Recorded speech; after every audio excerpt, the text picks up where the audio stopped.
प्रभु ने मुझे दिखाया शैतान रुकावट नहीं है लोगों का, आपका शरीर आपके विरोध में है। लिखे कोई चीज परमेश्वर के प्रेम से हमें अलग नहीं कर सकती, पर हम खुद रुकावट है। हमारा खुद का शरीर हमें परमेश्वर से प्रेम करने से रोकता है।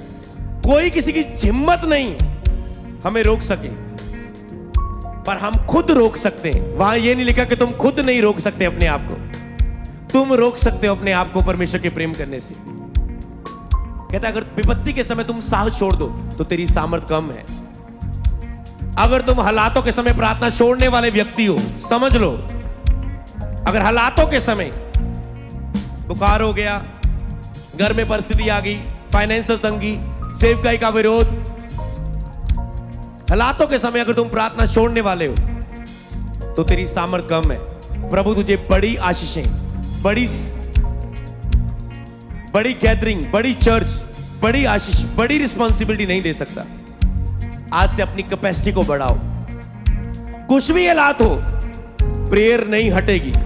खुशी के समय हो, विरोध के समय हो, नाचने के समय हो, रोने के समय हो, मेरी हर समय में मैं सारी चिंता उसी पर डालकर उसकी सेवा और उसके काम में लगा रहूंगा।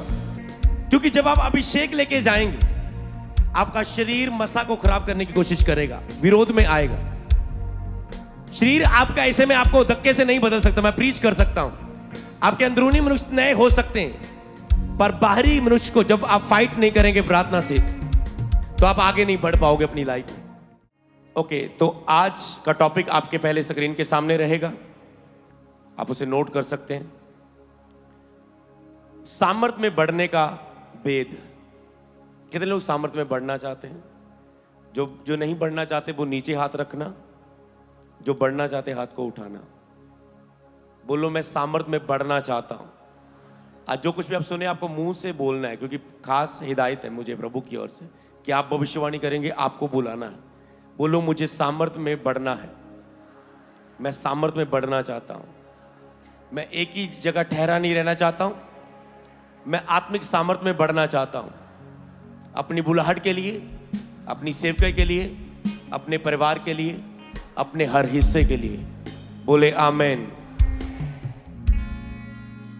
जितने भी वचन को सुने ध्यान से समझे, क्योंकि एक खास विषय पर परमेश्वर का आत्मा आपसे बात करना चाहता है, आपकी अगुवाई करना चाहता है और आपको कुछ सिखाना चाहता है। हालेलुया। मैं चाहता हूं कि आप केवल उसे सुने ही ना, आप उसे जब सुने अपने मन पर घोषणा भी करें, क्योंकि जैसे ही आज जो आपका बाहरी मनुष्य है, जैसे आप उसको यंप करके आगे बढ़ेंगे आत्मिक वरदानों को लेकर, आत्मा के द्वारा, आत्मिक फलों के द्वारा आप आत्मिक वरदानों में प्रवेश करेंगे। हालेलुया। तो सामर्थ्य में पढ़ने का भेद, तो वो भेद क्या है? मैं चाहता हूं वो भी आप उसे पहले लिख लें, फिर आप उसे वचनों के द्वारा सीखेंगे। कौन सा भेद है? जितना मैं आत्मा के द्वारा देह की क्रियाओं को मारूंगा, उतना ही सामर्थ्य होते देखूंगा, उतना ही सामर्थ्य होते जाऊंगा। पढ़ो इसे बार बार। जितना मैं आत्मा के द्वारा देह की क्रियाओं को मारूंगा, उतना मैं सामर्थ्य होता जाऊंगा। इसे घोषणा बनाकर बार बार बोले, जब तक तुम्हारी आत्मा इसे मान ना ले, इसे करने के लिए तैयार ना हो जाए, आपको इसे घोषणा करना है। जितना मैं आत्मा के द्वारा देह की क्रियाओं को मारूंगा, उतना ही सामर्थ्य होता जाऊंगा। फिर से बोले, जितना मैं आत्मा के द्वारा, एक बार हम कह के बोलेंगे, जितना हम आत्मा के द्वारा देह की क्रियाओं को मारेंगे, उतना ही हम सामर्थ्य होते जाएंगे। जितना हम आत्मा के द्वारा देह की क्रियाओं को मारोगे, उतना ही हम सामर्थ्य होते जाएंगे। आपकी आत्मा समझ चुकी है क्या होगा? लास्ट आपने एक मैसेज सुना था कि प्रार्थना के विशेष स्थान से लुधियाना मीटिंग के बाद कि परमेश्वर से प्रेम करने वाली और परमेश्वर के प्रेम को समझने वाली प्रार्थना करना सीखा था ना। संडे आपने एक और प्रार्थना सीख ली, विश्वास की प्रार्थना, विश्वास से की जाने वाली प्रार्थना। विश्वास की प्रार्थना कैसे करें, समझ पा रहे हैं? आपने वो लिखा होगा। और अगली प्रार्थना लिखना, आत्मा में प्रार्थना कैसे करें। तो अब प्रार्थना के बारे में लगातार मैं आपको सलाह देता हूं, एतवार, बुधवार, शुक्रवार लगातार सीखते रहे। कोई भी प्रार्थना को, किसी भी प्रकार को मिस ना करो, क्योंकि वचन में लिखा कि हर समय हर प्रकार से आत्मा में प्रार्थना करते रहो। हर समय मैंने 6 दिन में 6 टाइम बताए हैं आपको प्रार्थना के। हर प्रकार की, हर तरीके की उस प्रार्थना के दौरान प्रार्थना लिखे करते रहो, लेकिन आत्मा में प्रार्थना हर समय, हर प्रकार की आत्मा में प्रार्थना। तो एक समय आता है जिसमें आप आत्मा में प्रार्थना करते हैं। ये 2 प्रेयर की ग्रेस जो आगे की मैंने 10 प्रार्थनाएं आपको सिखाई थी, वो इजीली आपको सिखा दी क्योंकि आप रेगुलरली भी उसके बारे में जानते थे। पर जो 10 से 5 प्रार्थनाएं मैं उसे एक एक करके पवित्र आत्मा आपको सिखा रहा है कि परमेश्वर से प्रेम करने वाले और परमेश्वर के प्रेम को समझने वाली प्रार्थना, विश्वास की प्रार्थना, ये वो प्रार्थनाएं हैं जो शक्तिशाली प्रार्थनाओं की लिस्ट में आती। अगर मैं आपको यहां पर बताऊं तो सबसे पहले प्रार्थना के दौरान की जाने वाली जो नया प्रार्थना का पेपर आपको मिलने वाला है, उसमें पहली थी पिता से प्रार्थना, यीशु के नाम से प्रार्थना, परमेश्वर की इच्छा के अनुसार प्रार्थना, वचनों के द्वारा प्रार्थना, विश्वास की प्रार्थना। यह कौन सी है कि प्रार्थना के दौरान किस तरीके से प्रार्थना होनी चाहिए। मतलब जब आप प्रार्थना शुरू करने वाले हैं, अगर ये 5 पॉइंट नहीं है आपकी प्रार्थना में, आपकी प्रार्थना के उत्तर नहीं आएंगे। आपकी प्रार्थना में कुछ आप मिस करोगे। कौन सी? जिसमें आपने करनी नहीं है, जो आपकी शुरुआत होनी चाहिए। पिता से प्रार्थना, यीशु के नाम से प्रार्थना, परमेश्वर की इच्छा होनी चाहिए उस प्रार्थना में, और उसमें वचन मिले होने चाहिए, और उसमें विश्वास होना चाहिए। जैसे फास्टिंग प्रेयर को आप अलग नहीं कर सकते। फास्टिंग प्रेयर को थोड़ा थोड़ा अलग कर सकते हैं कि मैं प्रार्थना करता हूं, अब मैं इस महीने में फास्टिंग प्रेयर में हूं। हाँ, हो सकते ये अलग प्रेयर और फास्टिंग प्रेयर। कभी आप प्रेयर में होते, कभी आप फास्टिंग प्रेयर में होते हैं। पर प्रार्थना और विश्वास को आप कभी अलग नहीं कर सकते। कितने लोग समझे? ये विश्वास की ही प्रार्थना रहेगी। जो प्रार्थना विश्वास के बिना है वो प्रार्थना ही नहीं है, याद रख लो। वो प्रेयर ही नहीं, वो बेअसर है। परमेश्वर को प्रसन्न ही नहीं कर सकते तुम।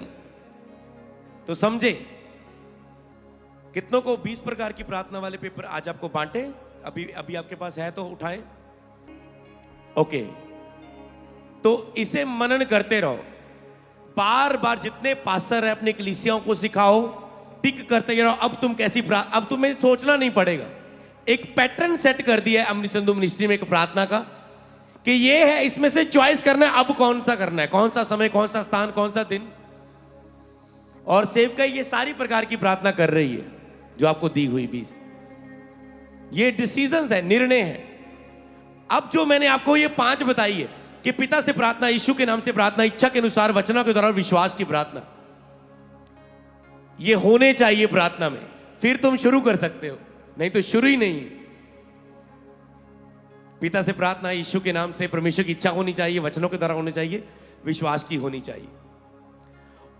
अब उसमें अगली जो 5 प्रकार की प्रार्थना है, प्रार्थना के दौरान, प्रार्थना करते समय जो है, जो बाहरी आंगन में प्रार्थना के तरीके, मतलब जो बाहरी आंगन में जिस समय आपको संघर्ष करना पड़ता है, शुरू करनी पड़ती प्रार्थना, मन नहीं लगता, दिल नहीं करता, कैसे ये 5 तरीके अगर आप अपनाएं, पहले 5 होने चाहिए, अगर ये अपनाएं तो आप पवित्र स्थान में प्रवेश कर सकते हैं। ये हमें सारी शिक्षा, अगुवाई प्रार्थना के विशेष स्थान से मिल रही। वो प्रार्थना के विशेष स्थान में जो आत्मा है वो हमसे मांग करता है कि तुम इस रीति से प्रार्थना करो। तो उसमें था प्रार्थना के दौरान सबसे पहला था पवित्र आत्मा की सहायता और सामर्थ्य से प्रार्थना।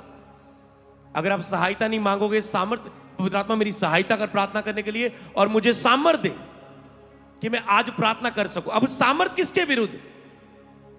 कि जो बाहरी मनुष्य मेरे विरुद्ध है, जो बाहरी मनुष्य है उसके विरुद्ध मेरी सहायता करें और मुझे सामर्थ्य दे। आज का जो टॉपिक है अंदरूनी मनुष्य और बाहरी मनुष्य के विषय में है। अंदरूनी मनुष्य और बाहरी मनुष्य, अंतरण आत्मा और बाहरी आपका मनुष्य। अंदरूनी आत्मा और बाहरी मनुष्य, अंदरूनी मनुष्य तब, बाहरी मनुष्य तब। तो जब आप बाहरी आंगन की प्रार्थना होती, इसमें आप बाहरी शरीर से शुरू करते हैं, इसलिए आप पवित्र आत्मा की सहायता मांगते, सामर्थ्य मांगते कि मैं अपने शरीर का विरोध कर सकूं। फिर आप पश्चाताप करते हैं, क्षमा मांगते हैं, दूसरों को क्षमा करते हैं। फिर आप धन्यवाद की प्रार्थना करते हैं। फिर आप शब्दों के द्वारा स्तुति करते हैं, धन्यवाद तू महान है, तू सर्वशक्तिमान है। फिर आप आराधना और स्तुति के गीतों के द्वारा उसकी स्तुति करते हैं कि हो तेरी स्तुति, हो आराधना करता हूं मैं तुझसे ये प्रार्थना, महिमा से तेरी तू इस जगह को भर।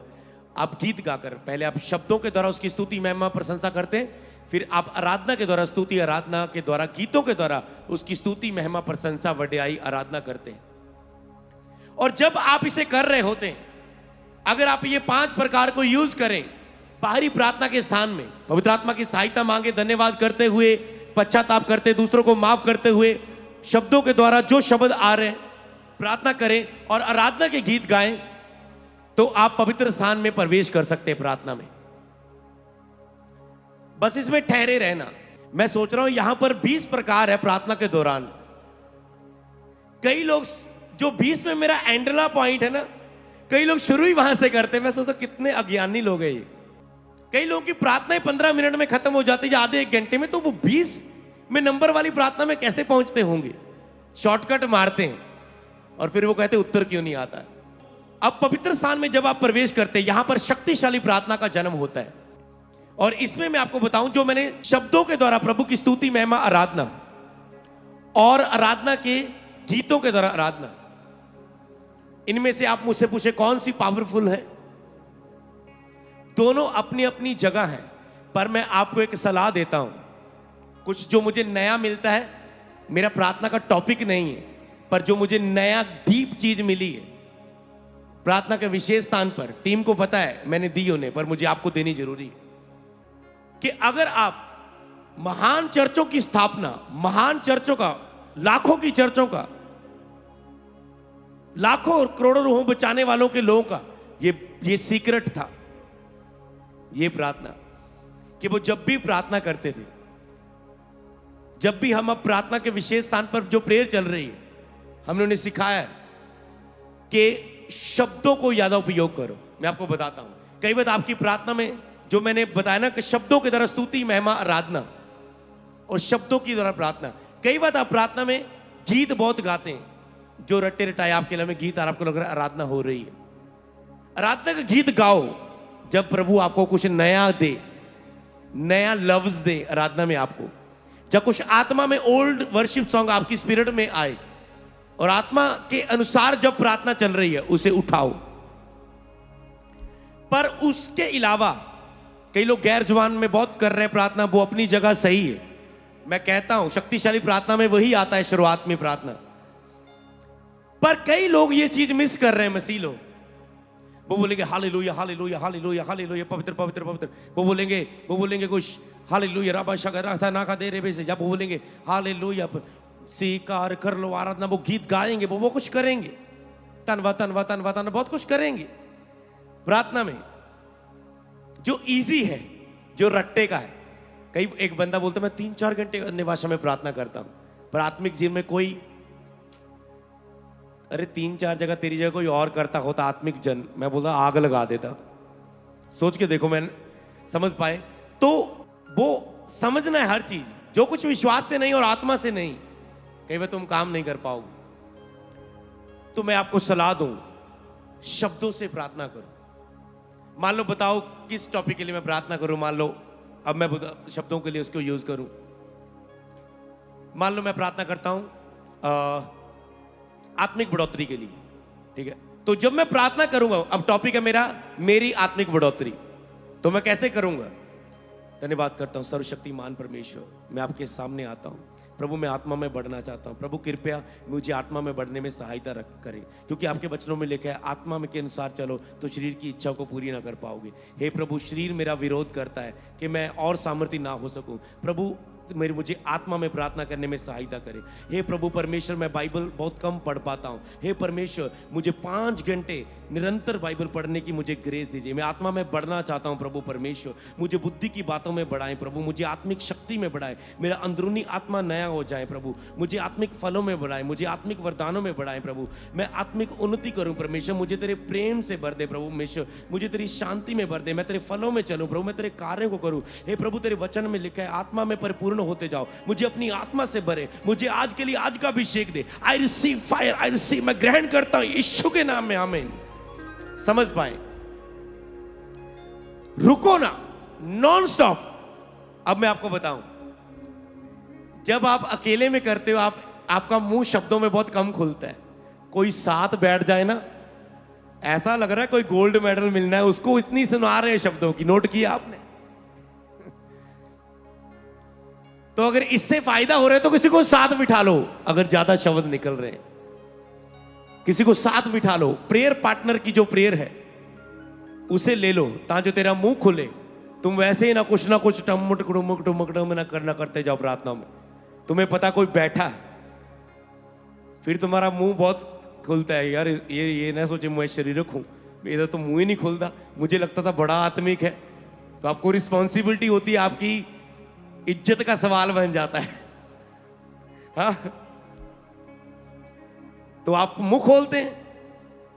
पर मैं आपको बताऊं, कैसा भी करो, मैं आपको कहूं कैसा भी करो, ऐसी प्रार्थना करो, नॉन स्टॉप, बस बोलते रहो बोलते रहो बोलते रहो बोलते रहो। कुछ भी है बोलना है मुझे आत्मा में, रुको मत। तुम देखना तुम्हारी प्रार्थना शक्तिशाली होगी तो तुम शक्तिशाली हो जाओगे।